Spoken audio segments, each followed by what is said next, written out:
जय श्री कृष्णा।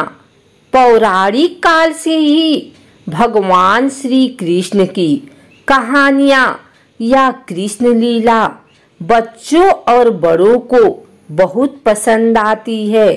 भगवान श्री कृष्ण जी की कई कहानियाँ हैं हम सभी के लिए ज्ञान का भंडार। कृष्ण जी की मजेदार कहानियों से बच्चे बहुत खुश होते हैं और सकारात्मक चीजें सीखते हैं। भगवान कृष्ण के जन्म की कथा से लेकर वृंदावन में उनके शरारतों की कहानियाँ बहुत ही अद्भुत है।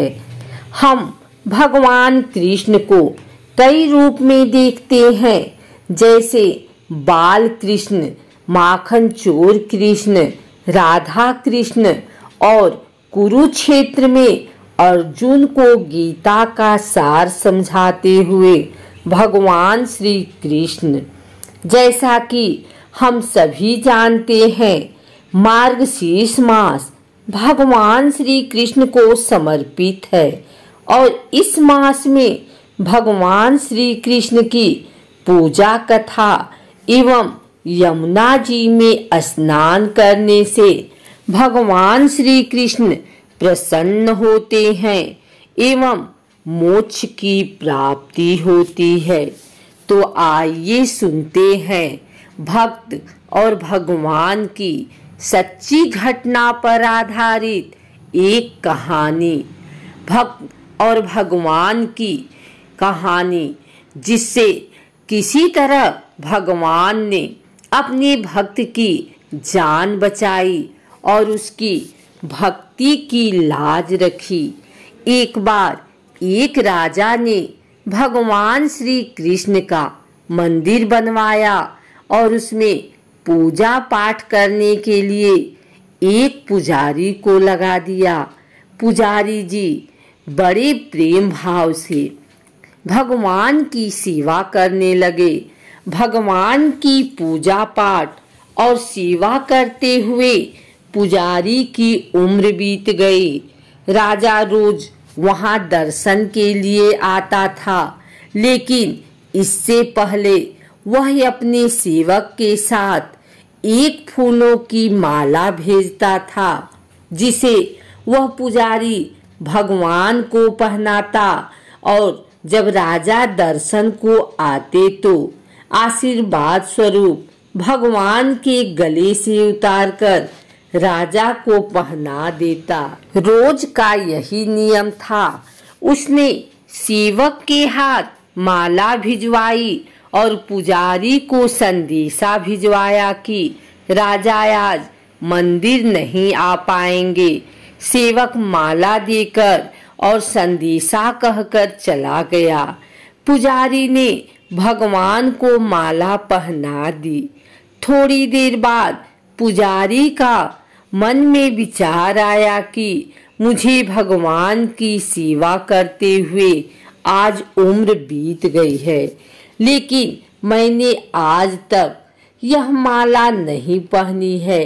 सासों का क्या भरोसा कब रूठ जाए। भगवान ने आज मुझ पर कृपा करी है, तो क्यों न ये माला आज मैं ही पहन लूं। ऐसा सोचकर पुजारी ने वह माला भगवान के गले से उतारकर खुद पहन ली।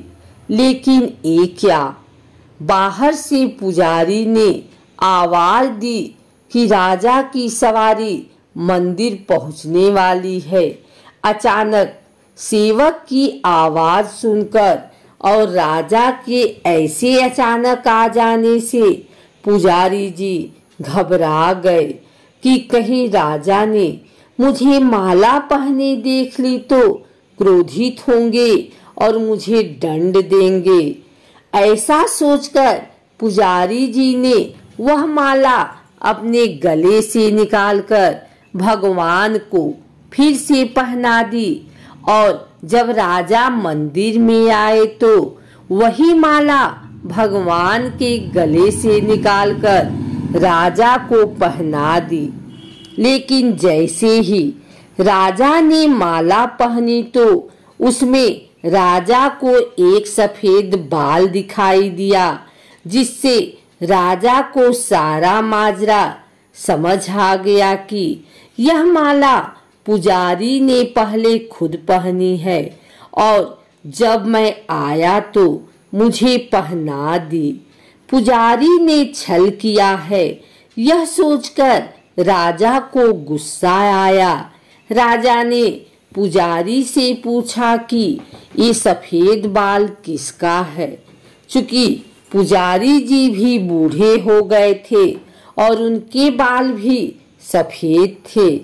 पुजारी ने सोचा कि अगर मैंने मेरा नाम लिया तो राजा मुझे अवश्य दंड देगा। अतः पुजारी ने कहा कि ये तो भगवान का बाल है। इस पर राजा को बहुत गुस्सा आया कि पुजारी झूठ पर झूठ बोल रहा है। भला कब से मूर्तियों के बाल सफेद होने लगे। इस पर राजा ने पुजारी से कहा कि कल मैं श्रृंगार के समय आऊंगा और देखूंगा कि भगवान के बाल काले हैं या सफेद।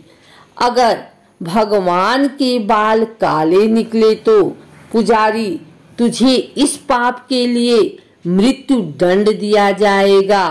राजा का हुक्म सुनकर पुजारी संकोच में पड़ गया।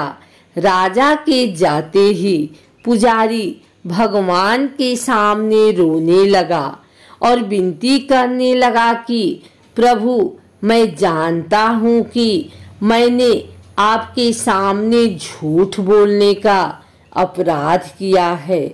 अपने गले में डाली हुई माला मैंने पुनः आपको पहना दी। आपकी सेवा करते करते बूढ़ा हो गया। एक छोटी सी लालसा थी कि आपको चढ़ी हुई माला पहनूं। इसी लोभ लालसा में यह अपराध हुआ। मेरे प्रभु, पहली बार यह लोभ हुआ और विपत्ति आ पड़ी। हे मेरे नाथ, कृपा आप ही मुझे बचाइए, नहीं तो कल राजा मुझे फांसी पर चढ़ा देगा। पुजारी सारी रात रोते रोते मंदिर में ही सो गया। सुबह हुई तो राजा आया और भगवान का श्रृंगार स्वयं करने के लिए बोला। पुजारी डर के मारे एक कोने में खड़ा था। राजा ने जैसे ही ठाकुर जी का मुकुट हटाया तो आश्चर्यचकित रह गया, क्योंकि ठाकुर जी के सभी बाल सफेद थे। राजा को लगा कि पुजारी ने जान बचाने के लिए बालों को सफेद कलर से रंग दिया होगा। अतः राजा ने बालों की जांच करने के लिए ठाकुर जी का एक बाल पकड़कर जोर से खींचा तो वहां से रक्त की धार बहने लगी। यह सब देखकर राजा घबरा गया और ठाकुर जी भगवान के पैर पकड़ लिए और क्षमा याचना करने लगा। तभी मूर्ति से आवाज आई कि राजा, तुमने आज तक मुझे मूर्ति ही समझा, इसीलिए मैं आज भी तुम्हारे लिए मूर्ति ही हूँ।